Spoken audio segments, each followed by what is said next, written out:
Assalamualaikum, Om Swastiastu. Pada kesempatan kali ini, saya akan sedikit menerangkan tentang materi sistem informasi. Tapi sebelum itu, saya memperkenalkan diri. Nama saya Fernando, stambuk F55118163. Ya, setelah ini kita masuk ke dalam materi tersebut pada penjelasan materi tentang sistem informasi. Yang pertama itu konsep dasar sistem informasi. Sebelum kita masuk ke dalam pembahasan sistem informasi, terlebih dahulu kita harus mengetahui apa itu informasi. Informasi itu ialah aset. Siapapun yang mempunyai informasi, dia akan dianggap sebagai pemenang. Dalam sistem informasi pula ada yang namanya pemakai informasi yang bersifat internal dan juga eksternal. Dalam sistem informasi juga ada yang namanya data. Data itu merupakan suatu deskripsi tentang benda, kejadian, aktivitas, dan transaksi. Dia tidak mempunyai makna dan langsung secara kepada pemakai. Dan di dalam data itu terdapat video, audio, teks, atau gambar atau image. Materi kedua yang merupakan konsep dasar sistem. Sebelum kita mengetahui juga informasi, kita harus mengetahui apa itu sistem. Sistem merupakan suatu elemen yang saling terkait dan terpadu untuk dimaksudkan dalam mencapai suatu tujuan tertentu. Dalam sistem juga terdapat beberapa elemen. Yang pertama itu tujuan, masukan, keluaran, proses, mekanisme, pengendalian, dan umpan balik. Sebuah sistem itu umumnya tersusun atas sejumlah sistem-sistem yang lebih kecil. Materi ketiga itu gambaran umum suatu sistem informasi dan teknologi informasi.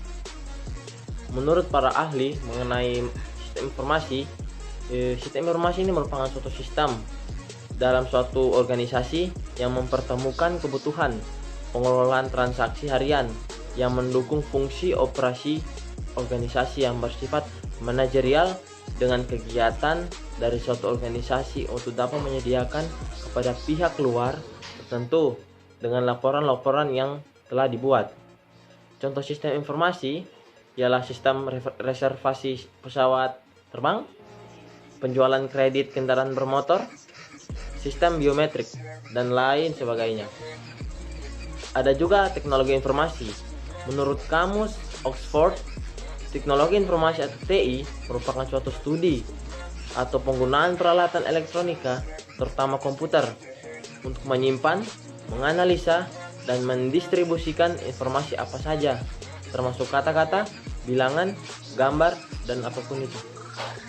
Jenis teknologi informasi ialah teknologi masukan, keluaran, perangkat lunak, penyimpanan, telekomunikasi, pemrosesan, dan lain-lain. Ada juga komponen sistem informasi merupakan materi keempat. Dalam komponen ini terdapat perangkat lunak, perangkat keras, basis data, prosedur, jaringan komputer, dan orang atau manusia itu sendiri. Dalam komponen ini juga terdapat sebuah arsitektur komputer yang merupakan suatu bentuk khusus yang menggunakan teknologi informasi untuk mencapai suatu tujuan atau fungsi yang telah dipilih atau dilakukan. Di mana dalam komponen ini arsitektur informasi bersifat tersentralisasi, desentralisasi, dan komputasi pemakai atau IUC. Ini merupakan suatu lingkungan yang memungkinkan pemakai secara langsung dapat menyelesaikan sendiri persoalan-persoalan terhadap suatu kebutuhan. Kedua, pemakai informasi. Dalam pemakai informasi ini terdapat manajer, akuntan, dan auditor internal. Ada juga setiap area fungsional komponen ini dapat memiliki unit komputasi pemakai akhir. Materi kelima, pengembangan sistem informasi. Pengembangan ini dilakukan dengan menggunakan metodologi suatu proses standar yang diikuti oleh organisasi untuk melaksanakan suatu langkah yang diperlukan untuk menganalisa, merancang, mengimplementasikan, dan memelihara suatu sistem informasi. Ada juga metodologi klasik yang digunakan dan dikenal dengan istilah SDLC atau System Development Life Cycle. Dalam pengembangan ini ada tahapan analisa.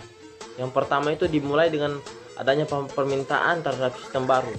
Proyek baru ditangani dalam sebuah tim yang melibatkan pemakai, analisis sistem, dan para spesialis sebagai informasi yang lain, serta ada juga auditor internal. Tujuan utama dari analisa sistem ini ialah menentukan hal-hal tentang yang akan dikerjakan oleh sistem yang diusulkan dan bagaimana cara mereka melakukan hal tersebut. Analisa sistem mencakup studi kelayakan dan juga analisa kebutuhan. Sistem informasi berdasarkan dukungan tersedia terdiri dari sistem pemrosesan transaksi atau Transaction Processing System atau TPS, sistem informasi manajemen Information System atau MIS, sistem pendukung keputusan atau Decision Support System atau DSS, sistem otomatis perkantoran atau Office Automatic System atau OAS, sistem informasi eksekutif Executive Information System atau AES, sistem pendukung kelompok Group Support System atau GSS, sistem pendukung cerdas Intelligence Support System atau ISS. Step berikutnya, Electronic E-commerce adalah suatu proses pembelian, penjualan produk, jasa, informasi yang dilakukan secara elektronik dengan melibatkan transfer dana elektronik, sistem manajemen inventory otomatis, dan sistem pengumpulan data otomatis yang memanfaatkan jaringan internet komputer. Yang kedua itu e-learning.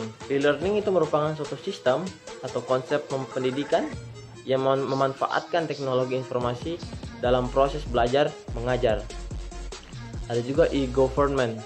E-government ini merupakan suatu definisi yang tidak lain merupakan penggunaan teknologi informasi dan komunikasi seperti misalnya internet untuk meningkatkan kinerja proses pemerintahan dan performa cabang-cabang pemerintahan tersebut, bukan hanya dari administrasi publik.